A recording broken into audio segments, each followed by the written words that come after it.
चलिए आगे बढ़ते हैं। कांग्रेस जिस ऑपरेशन सिंदूर को छिटपुट युद्ध करार देने पर तुली हुई है, उस ऑपरेशन सिंदूर को भारतीय सेना के जवान खुद आतंकवाद के खिलाफ एक बड़ा ऑपरेशन बता रहे हैं। भारतीय सेना के जवानों ने बताया कि कैसे एलओसी पर उन्होंने पाकिस्तान मेड इंडिया आर्टिलरी से दुश्मनों को तबाह कर दिया। साथ ही एलओसी से एक बड़ी खबर और है, एलओसी पर घुसपैठ को नाकाम करने के लिए भारतीय सेना ने एक बड़ा कदम भी उठाया है। क्या है वो बड़ा कदम, इस रिपोर्ट में देखिए।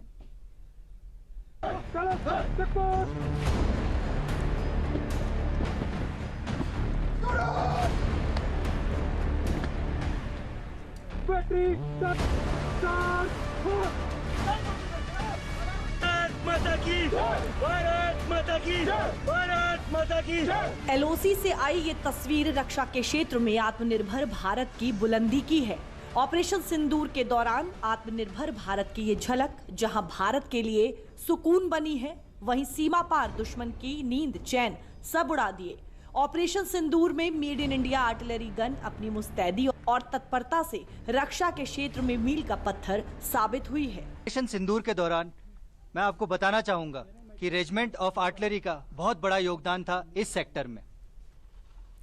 ऑपरेशन के दौरान जो हमारी आर्टिलरी की गन्स थी, उनको इस तरीके से एम्प्लॉय किया गया था ताकि वो दुश्मन के battalion headquarters, gun areas, logistic installations को फायर उसको शामिल कर सके, अपने उस पर टारगेट कर सके और उनको बर्बाद कर सके। हमें आदेश मिले फायर डायरेक्शन सेंटर के। आदेश मिलते ही हमारे गनर्स का जोश इतना ज्यादा हाई था और इतना ज्यादा कोऑर्डिनेटेड था कि इन्होंने सब लोगों ने मिलकर उन सारे दुश्मन के ऊपर फायर किया और उनको बर्बाद किया। इन्होंने थोड़ी भी फिक्र नहीं की कि इतनी हैवी एनिमी शेलिंग जब हो रही थी तो उसमें भी उनका जो प्रोफेशनलिज्म होता है और जो उनका टेक्निकल प्रोफिशिएंसी होता है वो इतना ज्यादा हाई था कि इन्होंने दुश्मन को मुंह तोड़ जवाब दिया और अपनी जो सिक्योरिटी थी उसको ना ध्यान में रखते हुए दुश्मन के सारे टारगेट्स को एंगेज किया और उनका जोश देखने बनता था। ऑपरेशन सिंदूर के दौरान पाकिस्तान के हाथ कुछ लगा है तो वो महज हताशा और निराशा।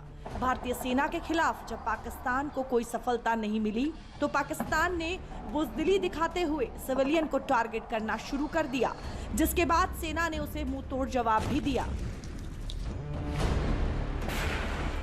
पाकिस्तान ने भारतीय सेना के फॉरवर्ड पोजीशंस और डेप्थ के गन एरियाज को टारगेट किया तो वो हताश हो गया, क्योंकि उसे कोई कैजुअलिटी, कोई डैमेज नहीं मिली।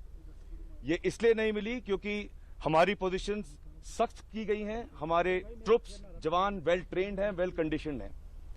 हताश होकर उसने जब सिविलियन टारगेट्स को टारगेट किया तब हमें लगा कि प्रोपोर्शनल रिस्पांस से हमें प्यूनिटिव रिस्पांस की तरफ बढ़ना चाहिए। और ये गन पोजीशन ऐसी जगह है जहां से कैप्टन अमन अली के लीडरशिप में इस गन पोजीशन ने कई पाकिस्तानी पोस्ट, हेडक्वार्टर्स और गन पोजीशंस को तबाह कर दिया है। ऑपरेशन सिंदूर के दौरान सेना ने कैसे अपने दुश्मनों को तबाह किया, इसका नजारा भी सोशल मीडिया पर पेश किया गया है। तस्वीरों में आप देखिए यहाँ पर एक तो नहीं बल्कि तो पाकिस्तान के बंकर हो। भारतीय सेना ने कई इलाकों में दुश्मन की हरकतों पर नजर रखने के लिए एडवांस टेक्नोलॉजी का इस्तेमाल किया और इसी सिस्टम से दुश्मन पर जवाबी कार्रवाई कर आतंकियों के लॉन्च पैड को तबाह कर दिया। ये तस्वीरें उसका जीता जागता उदाहरण है।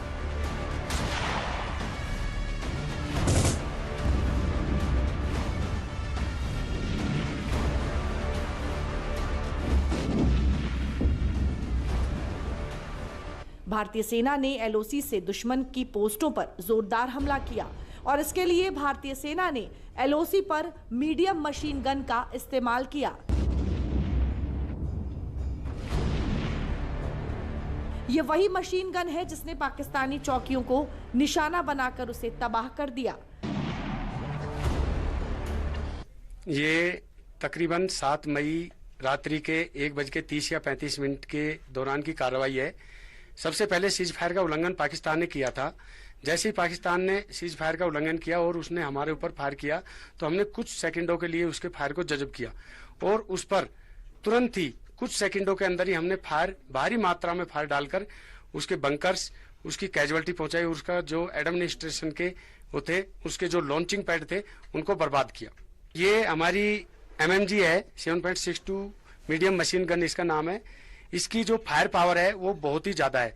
ये दुश्मन के लूप होल के अंदर फायर डालकर दुश्मन की कैजुअलिटी करती, उसकी पोस्टों को बर्बाद, जो पोस्ट के अंदर जो दुश्मन के फौजी थे जो फायर कर रहे थे उनको हमने कैजुअलिटी पहुंचाया ताकि उनका फायर बंद हो जाए।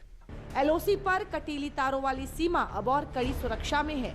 ऑपरेशन सिंदूर की सफलता के बाद सेना का मनोबल हाई है।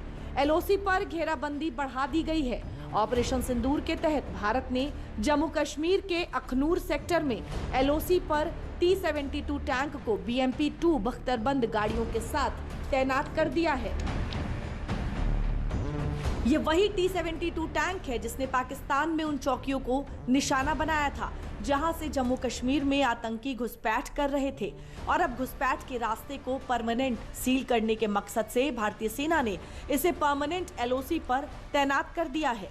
T-72 एक सोवियत निर्मित युद्ध टैंक है। भारत समेत 6 देशों में इस टैंक का निर्माण किया जाता है। रूस, भारत, इराक, फिनलैंड और जर्मनी जैसे देश इसे यूज कर रहे हैं। T-72 दुश्मन के टैंकों, बख्तरबंद गाड़ियों और सैनिकों पर भारी पड़ता है। T-72 की कौन सी खासियत उसे अभेद बनाती है वो भी जान लीजिए। T-72 टैंक का वजन 41,000 किलोग्राम है। इसमें 3 क्रू मेंबर्स बैठ सकते हैं। टैंक की ऊंचाई 2190 mm और इसकी चौड़ाई 3460 mm है।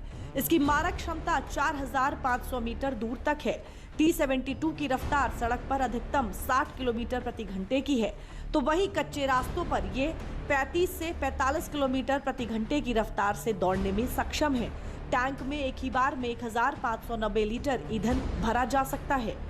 T-72 टैंक 125 मिलीमीटर की तोपों और 4000 मीटर तक की मिसाइल क्षमता से लैस हैं। एलओसी पर घुसपैठ को नाकाम करने के लिए BMP-2 बख्तरबंद वाहनों के इसे तैनात कर दिया गया है। भारत के ऑपरेशन में fighter plane, Rafale, BrahMos missile से लेकर air defence system S-400 Sudarshan चक्र की चर्चा तो खूब हुई, लेकिन भारत का महाबली T-72 टैंक भी पीछे नहीं रहा है। पाकिस्तान से सटी सीमा एलओसी पर इसने दुश्मन को खूब जख्म दिए हैं।